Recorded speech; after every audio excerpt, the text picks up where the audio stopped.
Hawu Nkosi ephezulu, Nkosi yezulu nomhlaba, Nkosi ebusayo emhlabeni nasemazulwini, wena odalile zonke izinto. Siyakhuleka abantwana belanga. Lalela-ke, kanti-ke nje ngikutshele mina, umbuso wezulu nje uyangena kuwona. Yabona nje khona lama umeditator embusweni wezulu uyangena. Uzwe ukuthi kumnandi kanjani embusweni wezulu. Khona-ke lapha embusweni wezulu la kukhona khona ubaba uyayafike-ke ubani usathane. Yabona ngizokubekela kanje lento.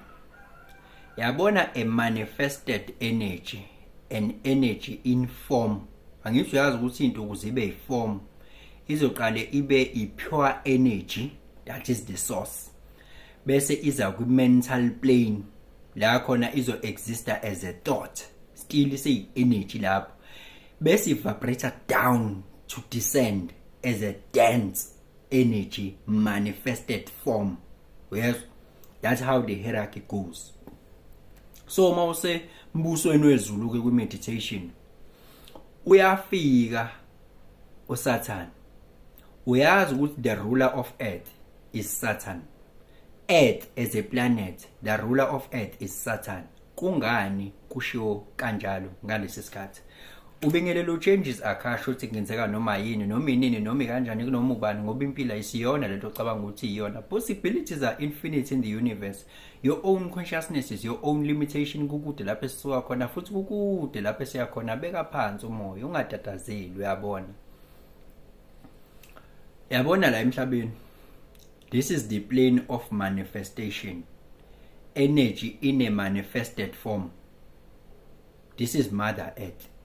That is ruled by the planet Saturn. Yes. So lapho sikhuluma ngokuthi an energy in manifestation, the energy that is manifested, that is a form. Sayisithi lapho uqale kubo umcabango bese sithi lokho ucabanga kwakho sekuyi energy in manifestation in a thought mental plane, sithi uSathane ke loyo. Not in a bad way, not in a bad way.